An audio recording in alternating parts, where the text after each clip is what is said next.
In October 2006, Thomas Coffen was found guilty of 3 felonies, including intent to solicit a minor over the internet and lewd battery. He was sentenced to 29 months and 3 days in prison, and was also registered as a sex offender. Today, we're going to be analyzing the little things he does in his interaction with Chris Hansen. Small things that may be able to tell us more about him as a person. To Catch a Predator is a popular show on Dateline NBC. It involves a decoy that the predators message, which then leads the predators to a trap house. Once in the trap house, their conversation with Chris Hansen begins. Anyway, let's take a look at the footage. Way younger, and she could easily pass for a 13 or 14-year-old. Oh my God. He's out of the vehicle. What is he carrying? We were trying to figure out what Thomas Coffen had. He's walking up the driveway. Security people are worried about a weapon. It could also be alcohol or any number of things. In the case of Thomas Coffen, it was nothing. Made the turn. Knock on the back door. Hey, come on in! Huh? Come on in, I'm in here. I made you some chocolate chip cookies and they're on the table. I'm just getting changed. I got some chocolate on my shirt. He's in the kitchen. Come into the living room and take a seat. I'm right here standing. As Thomas walks up the driveway, there's a clear pep in his step. He's aware that the person he's going to be meeting is a minor, so he's attempting to stay out of the public eye for as long as possible. We can also notice he's wearing a revealing shirt, which is gross, but he's also carrying cans of alcoholic beer. After he knocks on the door, he glances backward to make sure no one's following him. This can also be used as a way to try and plot an escape route. Remember, he's trying to gather as much information he can, so that if he's caught, he has the tools to come up with an excuse or an escape route. As he walks in the house, he looks around multiple times, once again gathering more information. He then wipes his forehead of sweat to calm himself down. He's looking nervous, Rob. Have your guys ready. Hey, how are you? Why don't you have a seat on that stool for me there? What's up? I'm looking for work and stuff. Looking for work and stuff. Yeah. And what kind of work were you looking for here exactly? I do blacktop sealing. Blacktop sealing. Yeah. Whenever Chris Hansen walks in, we can notice an immediate change in Thomas's mood. He goes from slightly nervous to very petrified once he sees it's not just him and the girl alone in the house. We can notice this by watching his eye movements. They move very sporadically, alternating between looking at Chris Hansen and then something random. Multiple things are happening inside of Thomas's brain right now. This is a very common reaction whenever someone is in disbelief or dumbfounded, and it all works because of how we consume information. Do you ever notice that whenever you try and solve a difficult math problem, you may look up at the ceiling to help you solve it? Whenever we look away, we basically stop using our eyes to take in information. Whatever information we already had is then pondered by the brain. We can see this happen multiple times, as his brain physically cannot handle all of the stimuli he just received. The pressure had seemed to get the best of him, as he alludes to being hired for work, instead of coming there to have relations with a 13-year-old. Already, we begin to see lies form. Yeah. Coffen's story didn't make a lot of sense. Now, do you want to start the story again? What do you mean? Tell the truth. That was a lie. Sorry about that. Why did you lie, Thomas? I don't know. I just don't like being in trouble, you know. I talk to a lot of people and I meet a lot of people. Whenever Chris Hansen immediately brings up the hole in his story, he defends by saying he does not want to get in trouble with people. This is an excuse to why he decided to tell a lie instead of saying his true intentions. One thing to point out is the excuse of him meeting a lot of people does not relate to the conversation at hand. This may be a subtle attempt to shift the tide of the conversation, getting away from the nasty pedophile stuff. Also, you probably noticed he stutters multiple times, which is normal whenever a person's under pressure. Come to find out, Thomas Coffen had done this before and even sent a girl naked pictures of himself. The reason you sent this picture to someone who identified themselves as a 14-year-old girl? I had those in my... Well, when I send a picture... Right. That's appropriate? No. To send to a 14-year-old girl?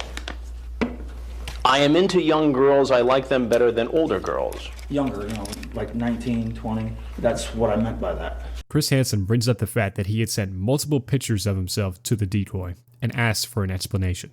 He attempts to come up with an explanation, but Chris jumps at the opportunity to remind him that the person he was talking to was too young. The evidence against him was concrete, so he gave up explaining himself. Chris Hansen mentioned that the decoy was young and asked Thomas how young he meant. He says 19 to 20. He knows this is a lie. He immediately looks down while explaining it, avoiding any possible eye contact from Chris Hansen. Are you into sex? What was the biggest blank you have had? She says she's only had one. You talk about the size of your penis. Well, I'll be honest. I admit with everything I did say on there. I'm a person. I don't like getting in any trouble because. Well, how could you expect not to get into trouble by setting up a date after a sexually charged conversation with a girl who said she was 14? How could you expect not to get in trouble? She PM me a couple times. I can show you and stuff. The size of his penis is brought up in conversation. He reacts to this by simply shrugging and shaking his head. This is a subtle attempt of him trying to downplay what he had talked to the decoy about. This shrug serves as a denial of his prior actions. Of course, this does nothing to help his case. He brings up that the decoy had messaged him, but him bringing this up was a mistake. Yes, she did message him, but currently he is sitting in a living room trying to have sex with a 13-year-old. Who approached whom first? I clicked on the name, I say hi. And Right. So you started the conversation. Yeah. Can you take a nude picture of yourself? When asked about who approached first, Thomas explained his side of the story, which included clicking on the decoy's profile. When explaining this, we see him use his hands and nod his head to try and communicate what had happened without saying anything. These nods and hand movements serve as a nonverbal way of saying, "Do you understand me?" This may be a subtle attempt to try and seem more trustworthy. I just talk and not to make anything bad. I talk to a lot of people and stuff, and I got a cousin that usually goes on the computer and types up stuff underneath my name too. You're not trying to tell me that you didn't have this conversation. We see another failed attempt at an excuse. He dismisses the messages, saying that his cousin had probably logged onto his computer and sent the messages, diverting the blame. He also mentions that he talks a lot to people on the internet as a way of explaining himself. However, this would only lead to the conclusion that every conversation he's had on the internet leads to a lewd topic, making it a normal occurrence. I typed this. You typed this. There was no intentions of me doing that. Did you bring condoms today? I've been listening into his conversation with Emily before I walk out to confront him. She asked about condoms. Just gonna say, so did you bring the condoms? Did you bring protection? Did you bring something? Make sure you say condoms and protection. That's for condoms. Did you bring condoms? I always carry them on me. Why don't you put them on the table? I always have them. You always carry them right here in your breast pocket. But for easy access? No, when they're in my wallet, you end up sitting on them. They end up making a crease inside your wallet and stuff. You wouldn't want that. No. They discuss if he had brought condoms, which he had in his chest pocket on his shirt. Now, this is definitely not a normal thing to have in there. He mentions that he always carries them around and he cannot keep them in his wallet or else they'll be creased. This is another attempt of downplay, making it seem like the thing he's done is not so bad after all. But come on, dude. No one carries around condoms everywhere you go. Also, no one keeps them in the chest pocket. A lot of these guys have families. I got children from my previous marriage. I got 3. You have 3 children. Yeah. And how old are they? 14, 13, and 5. I got one boy. 14, 13, and 5. And the 14-year-old is a girl.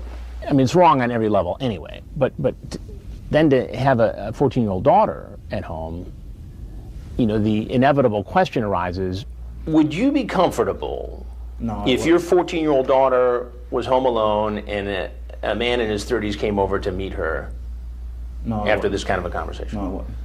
So if it's not okay for your 14-year-old daughter, why is it okay for you to do this with a 14-year-old girl? I might have said what I said there, but there was no intentions of it. Well, that doesn't make sense.